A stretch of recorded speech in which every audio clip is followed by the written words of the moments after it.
한 주간의 이슈를 살펴보는 주간 이슈픽 김희연 기자와 함께합니다. 김 기자 어서 오십시오. 안녕하세요. 네, 첫 번째 키워드부터 살펴볼까요? 네, 열어주시죠. 77주년 재헌절. 네, 어제였죠. 제77주년 재헌절을 맞아 국회에서 기념 행사가 열렸습니다. 네. 지난 12.3 비상계엄 이후에 맞이한 첫 번째 재헌절로 특별한 행사도 같이 열렸었죠? 네, 그렇습니다. 이 국회 잔디광장에 비상계엄 해제 상징석이 설치됐습니다. 네. 이 상징석에는 민주주의 최후의 보루 대한민국 국회라는 문구가 새겨졌는데요. 지난해 12월 3일 윤석열 전 대통령이 선포한 비상계엄을 국회가 표결을 통해 신속히 해제한 것을 기념한 것입니다. 우원식 국회의장은 헌법이라는 방패로 비상계엄을 막았고 민주주의는 한 번에 완성되는 게 아니라 끊임없이 노력해야 유지된다고 강조했습니다. 그러면서 헌법과 국회에 대한 신뢰를 잊지 않고 국민의 뜻이 중심이 되는 국회를 만들겠다고 다짐했습니다. 그렇군요. 이어서 재헌절의 경축식 행사도 함께 열렸죠? 네, 그렇습니다. 이 국회 본관 중앙홀에서 제77주년 재헌절을 기념하는 경축식이 열렸는데요. 네. 이 우원식 국회의장을 비롯한 5부 요인과 전직 국회의장, 국회의원 등이 참석했습니다.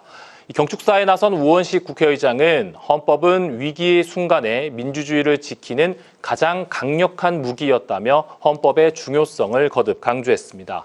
그러면서 개헌 의지를 밝혔는데요. 1987년 개헌 이후 헌법은 우리나라의 엄청난 변화를 담아내지 못했다며 더 늦기 전에 개헌에 나서야 하고 단계적이고 연속적인 개헌 추진을 제시했습니다.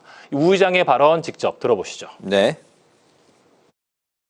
전면적 개헌보다 단계적이고 연속적인 개헌으로 국회와 정부, 국민이 모두 흔쾌히 동의할 수 있는 최소 수준의 개헌으로 첫 발을 떼는 것이 꼭 필요합니다. 네. 두 번째 이슈픽으로 바로 넘어가 보겠습니다. 어떤 키워드일까요? 인사청문 슈퍼위크. 바로 이제 이번 주를 일컫는 말이네요. 네, 그렇습니다. 앞서 리포트에서도 보셨듯이 이재명 정부의 초대 장관 후보자 인사청문회가 이번 주 내내 진행이 됐습니다. 네, 이번 주 몇 명의 후보자가 인사청문회를 치렀고 현재도 치르고 있습니까? 네, 16개 부처 장관 후보자에 이 국세청장 후보자와 헌법재판관 후보자 2명까지 합쳐서 모두 18명이 검증대에 올랐고요. 네. 오늘만 해도 3명의 후보자가 청문회를 치르고 있습니다. 네네.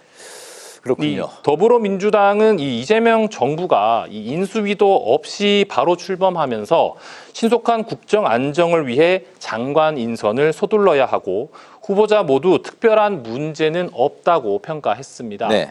반면 이 국민의힘은 각종 의혹을 제기하며 송곳 검증에 나서면서 무자격 후보를 걸러내고 자진 사퇴를 촉구하면서 낙마 공세를 펼치고 있는데요.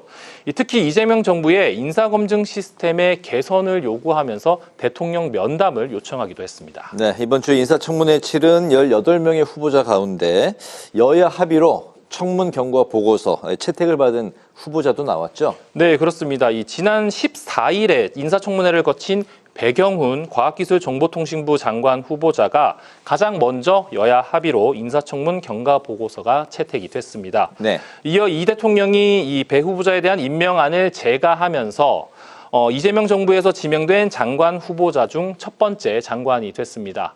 이후 인사청문회에선 구윤철 경제부총리 겸 기획재정부 장관 후보자, 조현 외교부 장관 후보자, 김정관 산업통상자원부 장관 후보자까지 3명의 후보자에 대한 인사청문 경과 보고서가 여야 합의로 채택이 됐습니다. 국민의힘은 국익 차원을 위한 대승적 결단으로 보고서 채택에 합의했다고 밝혔는데요. 특히 시급한 대미 관세 협상을 비롯해 민생 전반에 직결된 부처인 만큼 장관 자리를 비울 수 없다고 덧붙였습니다. 네. 또 이 밖에 정성호 법무부 장관 후보자에 대한 인사청문 경과 보고서도 표결 처리됐습니다.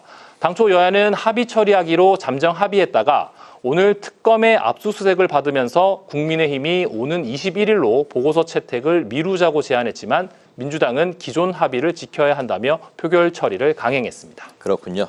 마지막 이슈픽 살펴보겠습니다.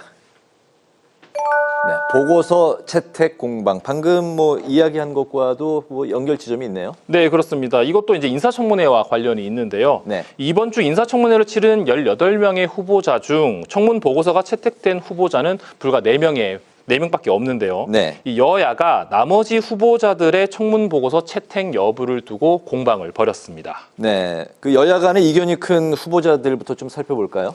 네, 이 가장 쟁점이 되는 후보자는 강선우 여성가족부 장관 후보자와 이진수 교육부 장관 후보자입니다. 이 국민의힘은 보좌진 갑질 논란이 불거진 강 후보자와 제자 논문 가로채기 의혹이 불거진 이 후보자만큼은 절대 임명해선 안 된다는 입장입니다. 여기에 권오을 국가보훈부 장관 후보자, 김영훈 고용노동부 장관 후보자, 정동영 통일부 장관 후보자를 묶어 무자격 5적이라고 규정하고 자진 사퇴나 지명 철회를 요구했습니다. 또 정은경 보건복지부 장관 후보자에 대해서도 배우자의 코로나 관련 주식 거래 의혹을 제기하며 낙마 공세를 펼쳤습니다. 반면 민주당은 일부 후보자에 대한 비판 여론이 있더라도 자진 사퇴나 지명 철회보다는 부적격 의견을 포함한 청문 보고서 채택이 바람직하다는 입장입니다.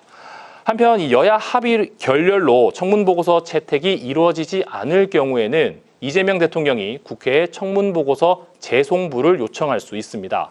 이 재송부를 요청하면 각 상임위에서도 과반 의석을 가진 민주당이 표결을 통해 채택할 수 있는데요.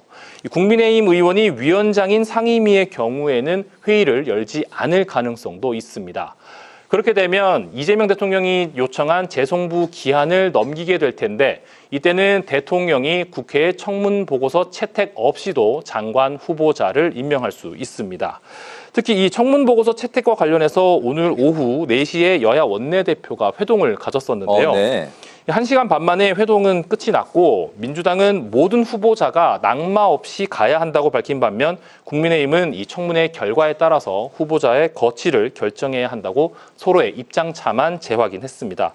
여야는 주말 동안 나머지 후보자들의 청문 보고서 채택 여부에 대한 회동을 이어갈 방침입니다. 그렇군요.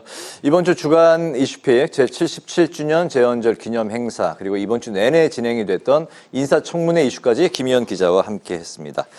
김 기자 수고 많으셨습니다. 고맙습니다.